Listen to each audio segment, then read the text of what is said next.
네, 안녕하세요. 이번 시간에는 3장 원가 배분에 대해서 공부해 보도록 하겠습니다. 먼저 3장을 원래 교재 순서는 1장, 2장, 3장 이렇게 되어 있는데, 1장, 2장 공부하시고 4장을 먼저 공부를 한 다음에 4장이 개변원가 계산이거든요. 네, 그래서 4장을 먼저 공부하시고 3장을 공부하면 더 이해가 빠르니까 4장을 먼저 공부하고 3장을 공부하시는 걸 추천드립니다. 자, 원가 배분 공부해 보도록 하겠습니다. 여기 교재를 보시면 개개의 원가를 집합하여 합리적인 배분 기준에 따라서 원가 대상에 배분하는 과정을 우리가 원가 배분이라고 하는데요. 우리가 제조원가 2장 제조원가 흐름에서 비유를 해보면 요 개개의 원가를 집합시키는 계정이 뭐였죠? 네, 제조 간접비였어요. 제조간접비.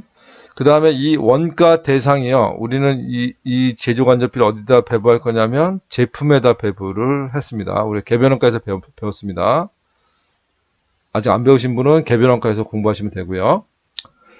그러면 이 제조간접비, 공장에서 발생한 제조간접비는 일단 공장에서 발생하면 다 제조원가고요.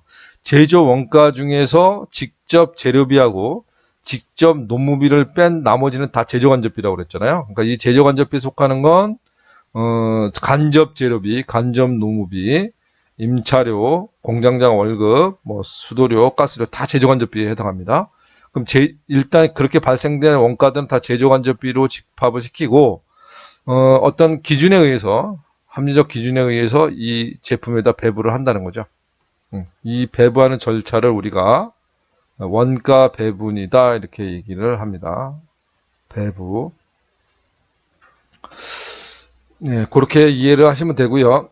여기 원가 대상이 우리는 제품을 주로 이제 갖고 얘기를 하는데 뭐 부문이 될 수도 있어요. 그건 정하기 나름이니까 뭘 할 건지는 일단 여러분들은 그냥 제품을 생각하시고 공부를 하시면 제일 편할 겁니다. 자, 다음 내용 가죠.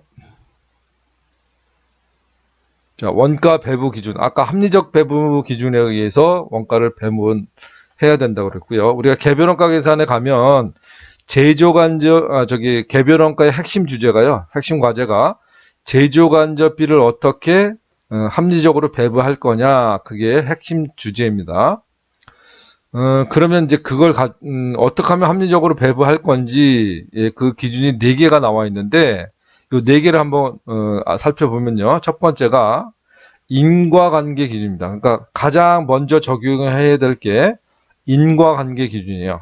우리가 그 공통비, 제조간접비를 각 제품에다 배부할 때 그 배부 기준은 어떻게 선택해야 되냐? 인과관계에 따라서 기준을 설정해야 된다.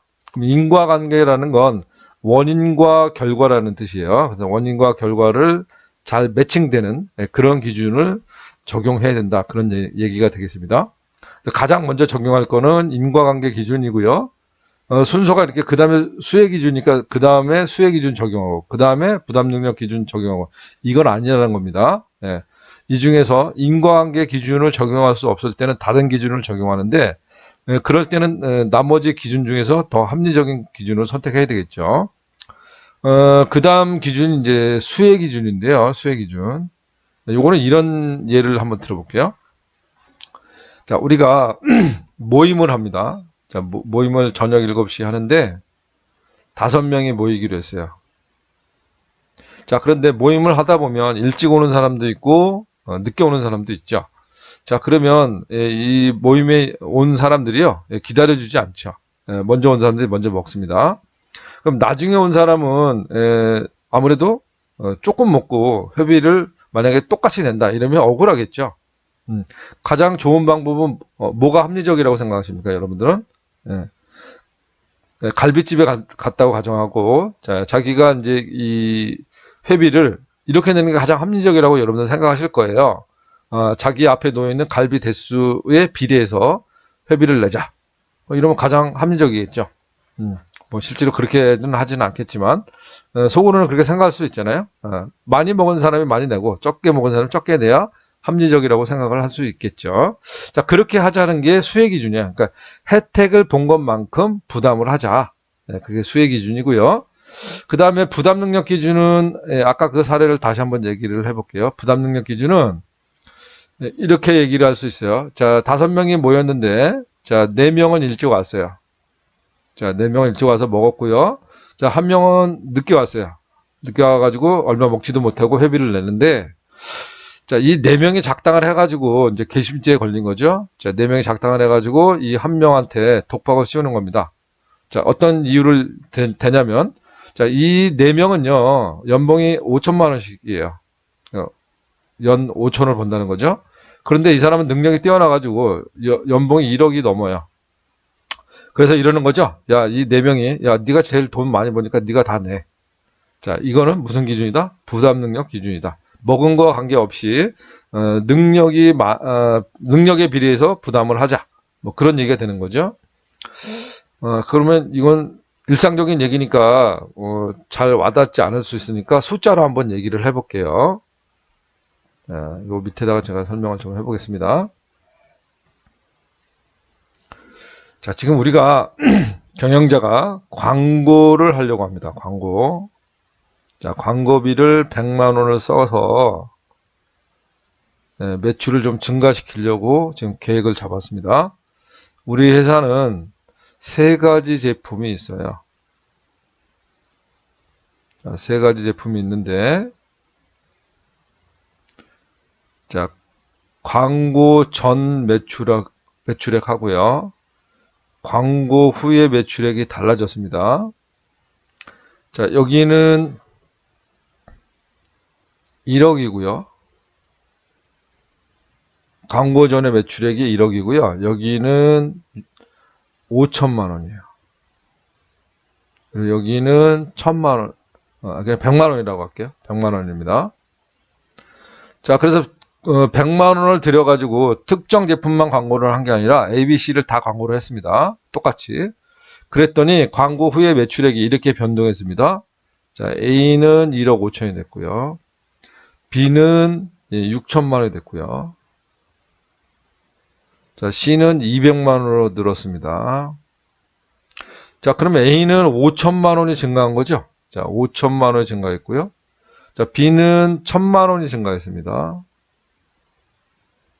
C는 100만 원이 증가했네요.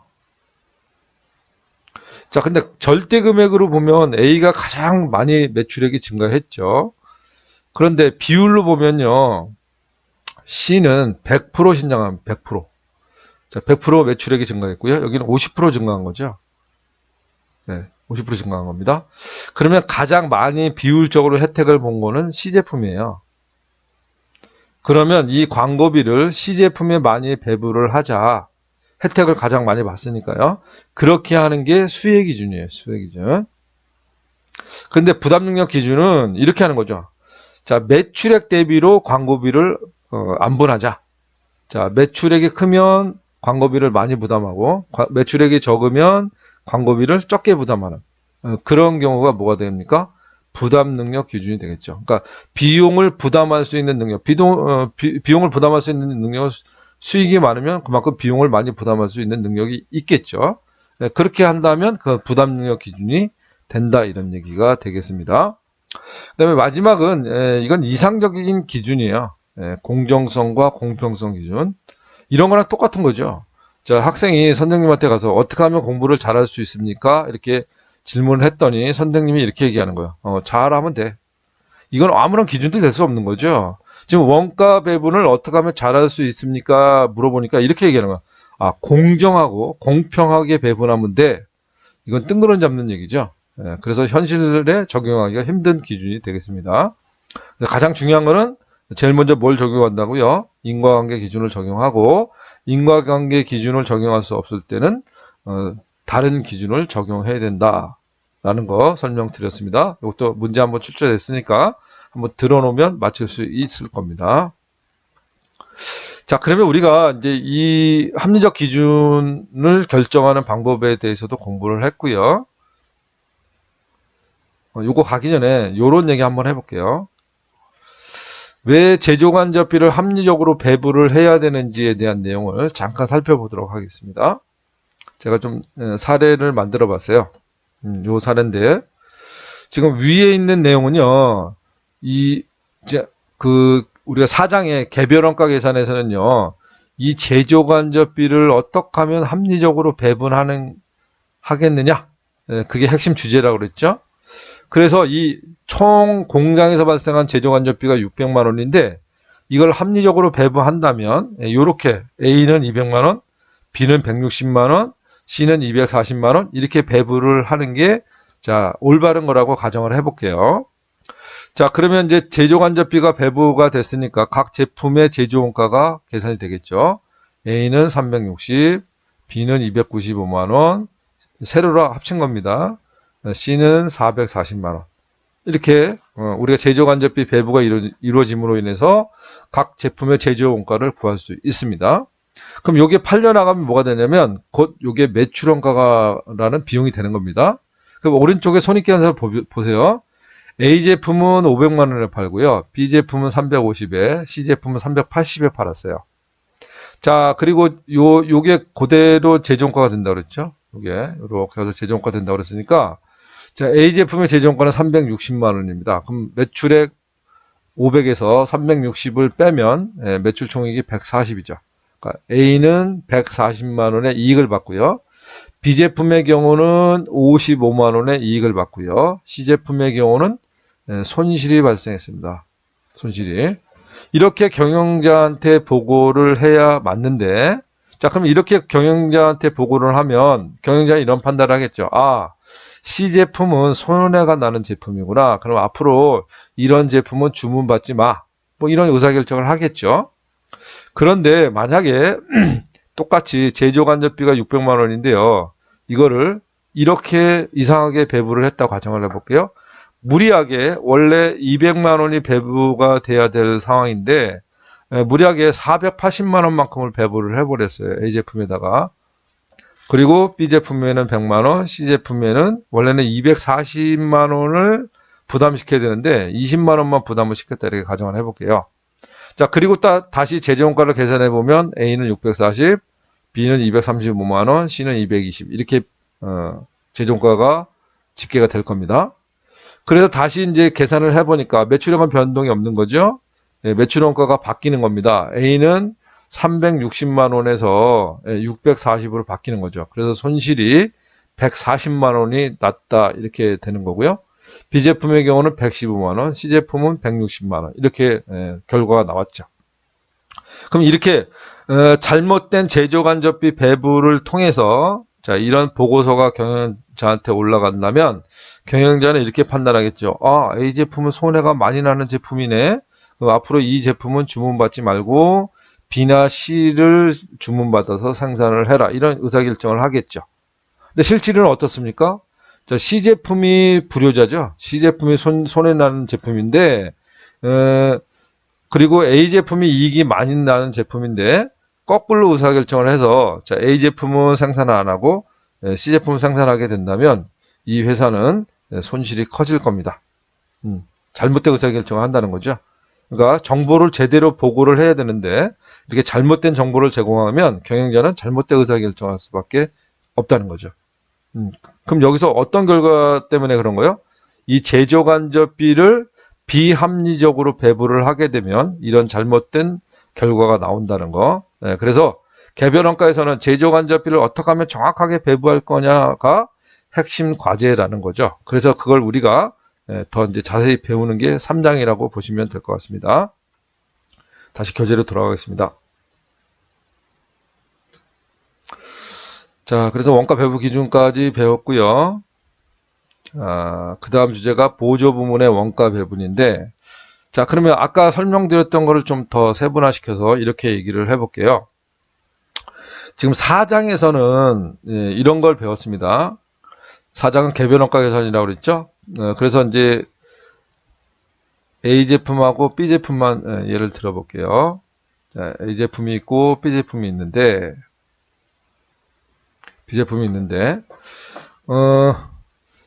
공장 전체로 집계된 제조간접비가 100만 원이다 이렇게 가정을 해볼게요. 그럼 우리가 이 제조간접비를 배부하는 방법이 뭐였었죠? 직접 원가법이 있고 시간법이 있었죠. 그래서 원가법은 직접 재료비법, 직접 재료비에 의해서 배부하는 방법, 직접 농의법, 직접 노무비에 의해서 배부하는 방법, 직접 원가법, 직접 원가법은 직접 재료비하고 직접 노무비를 합친 그걸 직접 원가라고 그러고 그거에 비례해서 배부하는 방법이 있었죠. 시간법은 노동시간이나 기계작업시간에 의해서 배부하는 게 시간법이었습니다. 근데 우리가 이 개별원가에서는 이 제조간접비를 이렇게 배부할 때 어떤 하나의 배부 기준에 의해서 배부를 했다는 겁니다. 자, 그런데 이거를 이제 이렇게 한번 생각해 보세요. 예를 들어서 이게 배부를 할 때요. 배부 기준을 이렇게 한번 생각해 볼게요. 자, 지금 A의 경우는요. 자, 주로 노동력을 투입해서 물건을 만들고요. B 제품은 주로 기계 작업을 통해서 제품을 생산한다고 가정을 해볼게요. 그러면 예를 들어서 노동 시간으로 배부를 한다 그러면 자, 투입된 노동 시간에 의해서 배부를 한다 그러면 이 100만 원은 A 제품의 경우는 노동력으로 투입을 해서 제품을 생산하기 때문에 노동 시간에 의해서 배부를 한다 그러면 A 제품은 합리적 배부가 이루어질 거예요. 그러나 B 제품은 주로 기계를 사용해서 생산하는데 노동 시간에 의해서 배부를 받게 되면 B 제품은 합리적 배부라고 말할 수 없겠죠. 반대로 기계 시간으로 배부를 한다 그러면 B 제품은 합리적 배부가 이루어질 거고요. A 제품은 합리적 배부가 이루어지지 않겠죠. 자, 그래서 어떤 하나의 배부 기준에 의해서 배부를 하게 되면 어떤 데는 합리적 배부가 이루어지고 또 어떤 데는 합리적 배부가 이루어지지 않기 때문에 자, 이런 걸 보완하기 위해서 이제 우리가 더 세분화시킨다는 겁니다. 그 더 연구를 해봤더니 이렇다는 거죠. 이제 우리가 부문이요, 이제 부문으로 하는 겁니다. 이제 어떤 하나의 배부 기준이 아니라 여러 가지 배부 기준에 의해서 배부를 해보자. 그런 아이디어입니다. 그래서 이제 부문이라는 걸 이제 설정을 해서 각 부문별로 다른 배부 기준을 적용하는 거예요. 그러면 여러 가지 배부 기준에 의해서 배부를 하다 보면 합리적 배부가 이루어지겠죠. 물론 머리는 아픕니다. 근데 우리의 목적은 뭡니까? 제조간접비를 좀 정확하게 배부를 하자라는 게 우리의 목적이니까 좀 더 세분화시킨다는 거야. 더 세분화시켜서 원가를 제조간접비 하나로 집계를 하는 게 아니라 부문별로 여러 부문을 나누어서 부문별로 집계를 하고 그 부분 특성에 맞는 배부 기준에 의해서 배부를 하자는 겁니다. 자, 그러면 부문을 우리가 또 이제 공부를 해봐야죠. 자, 부문을 공부를 해보니까 이 부문은 크게 제조 부문이 있고요. 자, 제조 부문이 있고 보조 부문이 있더라는 거야. 자, 제조 부문이 있고 보조 부문이 있다. 자, 이걸 거꾸로 할게요. 이쪽을 제조, 이쪽을 보조, 이렇게 할게요. 자, 부문을 더 연구를 해보니까 부문은 제조 부문이 있고 보조 부문이 있다. 이렇게 구분을 할 수 있대요. 그럼 제조 부문은 뭐냐면 제품 생산에 직접 참여하는 부분이에요.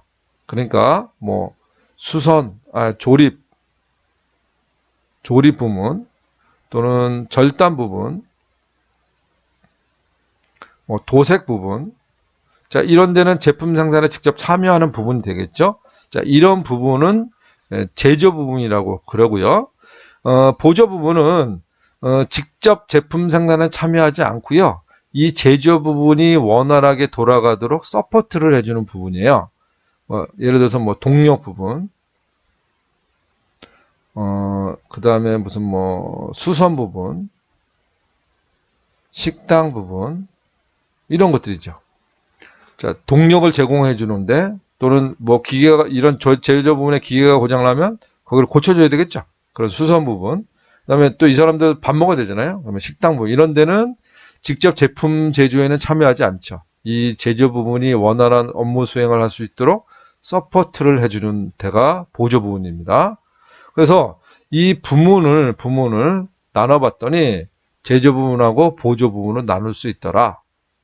근데 문제는 뭐냐면요. 이 조립 부분은 제품 생산에 직접 참여를 하기 때문에 이 부문, 각 부문에서 발생된 제조간접비가 인과관계가 있다는 거죠.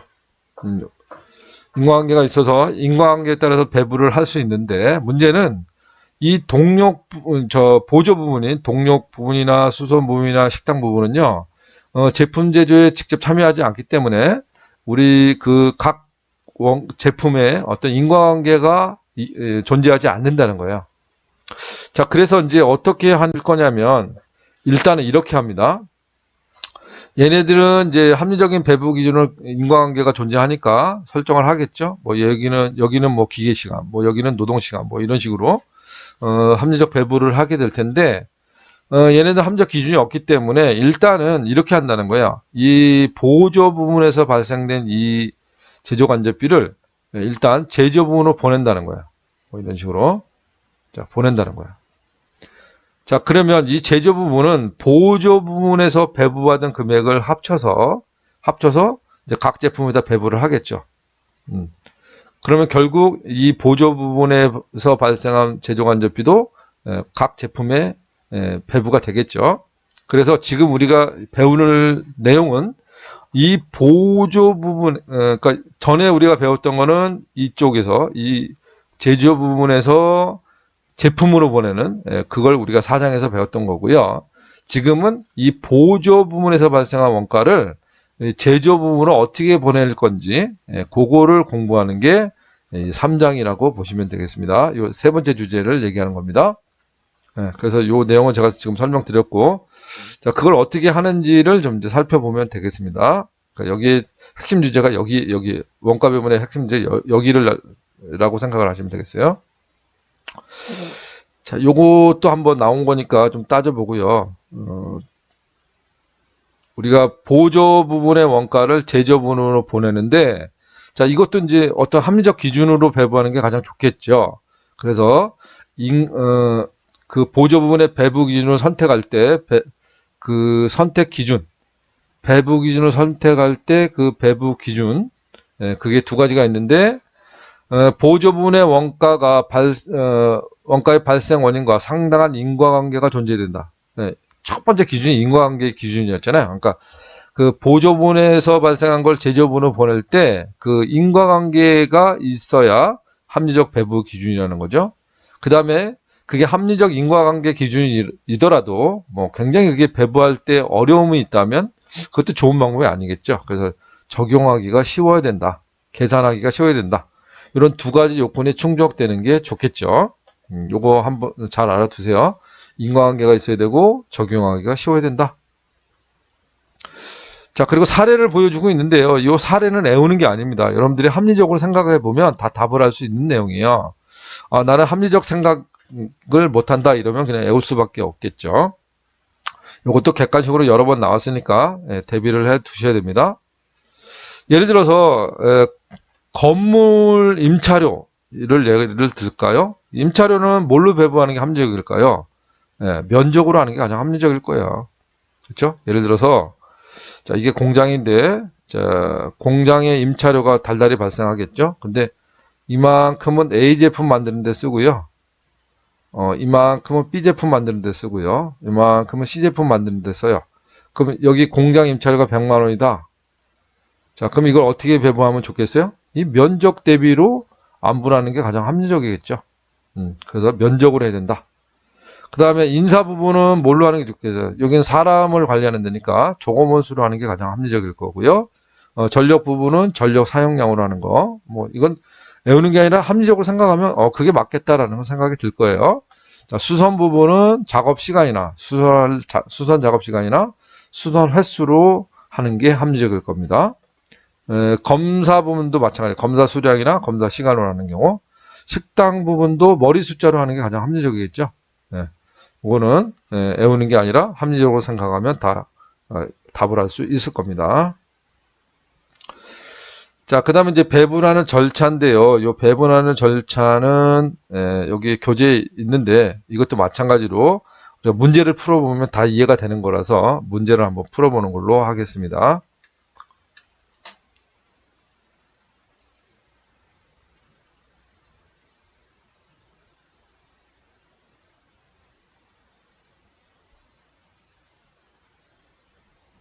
네, 잠깐만 기다려주세요. 제가 준비 좀 할게요.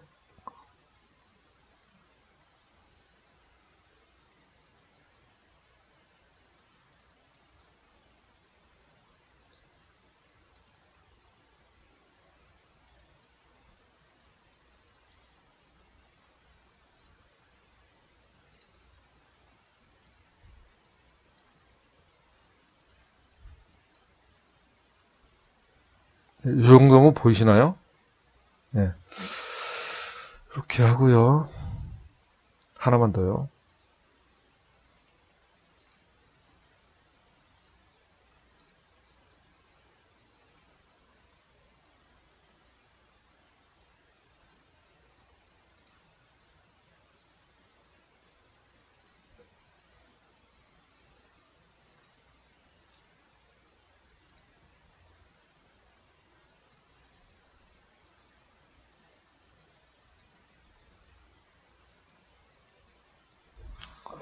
자, 이렇게 하고 이제 시작을 해볼게요.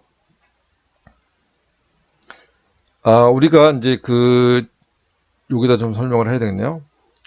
보조 부분에서 발생한 그 보조 부분비를 제조 부분에 배분하는 방법이 세 가지가 있습니다. 직접 배분법,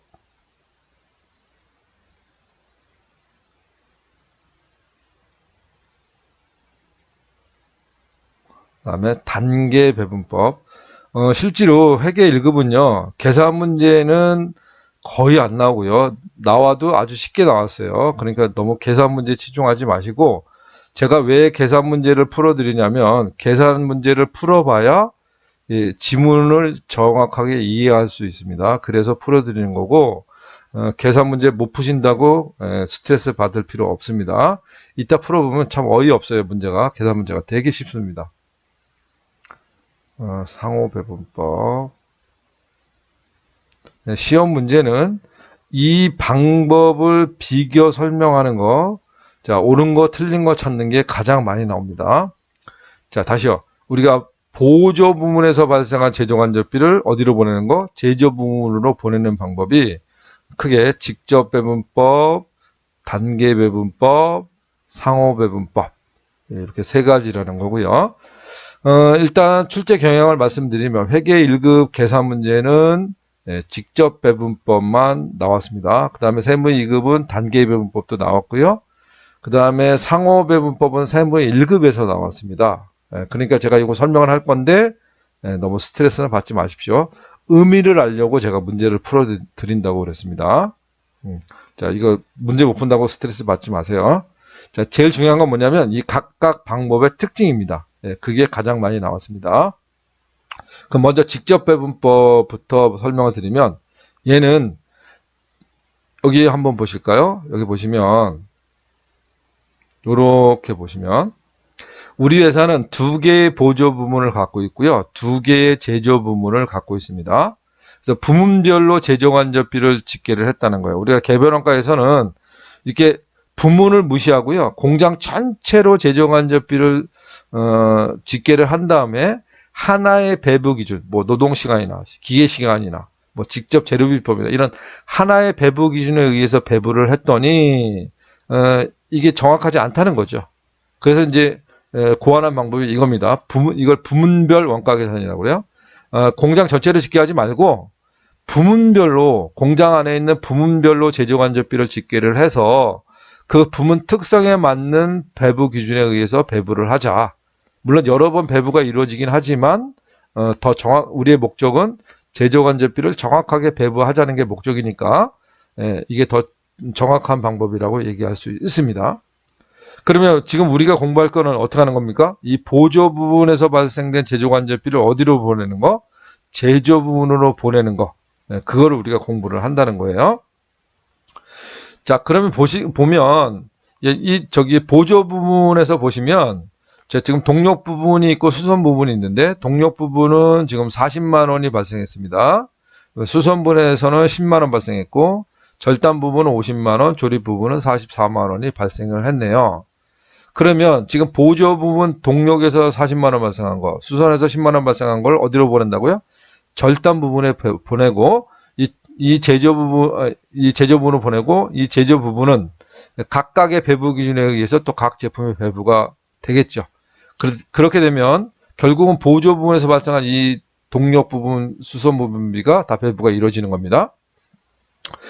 자, 그래서 배부를 하는데 여기를 보면 동력 부분이요. 어떻게 줬냐면 이렇게 줬어요. 수선 부분에 20% 주고요. 그러니까 원래 이 보조 부분은 제조 부분을 위해 존재하지만 또 다른 보조 부분에도 일부는 제공이 이루어진다는 거예요. 자, 그걸 어떻게 할 건지가 가에 의해서 이 세 가지 방법이 나온 겁니다. 다시요. 보조 부분은 원래 제조 부분을 위해서 존재하는 부분인데, 자, 그래서 주로 이제 이 부문에서 발생한 제조 간접비는 다 제조 부분이 소비를 하겠죠. 그런데 일부는 또 다른 보조 부분에서도 소비가 이루어진다 이런 얘기예요. 예를 들어서 식당 부분 한번 생각해 볼까요? 자, 식당 부분에서, 자, 제조 부분에서 일하는 사람이 오면 밥을 주고, 자, 보조 부분에서 일하는 사람은 제조 부분이 아니라고 밥을 안 줍니까? 그건 아니겠죠. 그래서 보조 부분에도 일부 제공이 이루어지는데, 자, 그걸 어떻게 할 거냐에 따라서 세 가지로 구분이 된다. 그런 얘기입니다. 동력 부분에 예를 들면, 주로 이 40만 원이 발생된 원인은 제조 부분에서 지금 80%를 썼잖아요.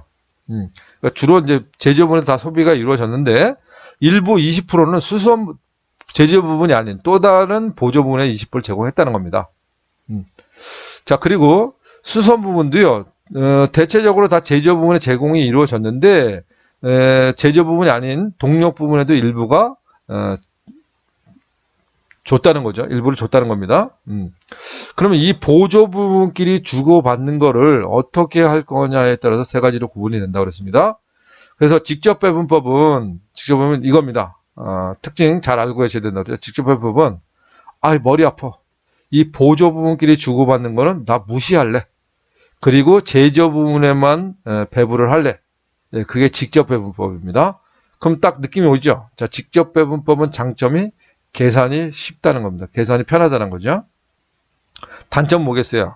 자, 우리가 여기 부문별 원가 계산까지 온 이유가 뭐죠? 제조간접비를 어떻게 하면 정확하게 배분할 거냐? 라는 거잖아요. 그런 목적에 비추어 볼 때는 좋은 방법이라고 얘기할 수 없죠. 부정확하니까. 얘의 장점은 계산이 편하다는 거고요. 계산이 편하다는 거고, 단점은 부정확하다는 거죠. 왜? 보조 부분끼리 주고받는 걸 무시하기 때문에. 자, 그 다음에 단계 배분법은 두 가지를 이해하고 있어야 되는데, 특징이. 첫 번째, 얘는 보조 부분의 우선순위를 정합니다. 자, 보조 부분의 우선순위를 정하고요. 그 중요한 부분은 배분을 하고 중요하지 않는 부분은 배분을 하지 않는 방법. 그게 단계 배분법이라고 얘기할 수 있습니다. 그러니까 얘는 아예 무시를 하는 거죠. 그리고 얘는 일부는 배분가 이루어지고 일부는 배분가 이루어지지 않습니다. 그러니까 중요한 부분은 배분을 하고 중요하지 않는 부분은 배분을 하지 않는 게 단계 배분법이에요. 그러니까 얘는 보조 부분의 순서를 정해야 된다. 이 말을 기억해야 된다.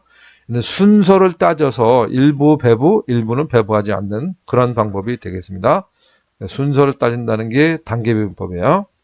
그다음에 상호 배분법은 이 보조 부분끼리 주고받는 것을 완전히 인식하는 방법이에요.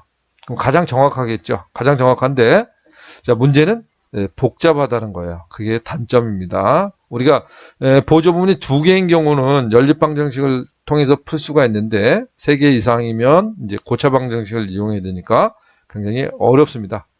그래서 얘 장점은 정확하다는 거고요. 보조 부분끼리 용역수소 관계를 완전히 인식하는 그런 좋은 방법이긴 하지만 계산이 복잡하다라는 거 아시면 되겠습니다. 세 가지가 있다는 거 아시고요. 자, 그럼 하나씩 해볼 건데 좀 시간이 됐으니까 쉬었다가 해보도록 하겠습니다.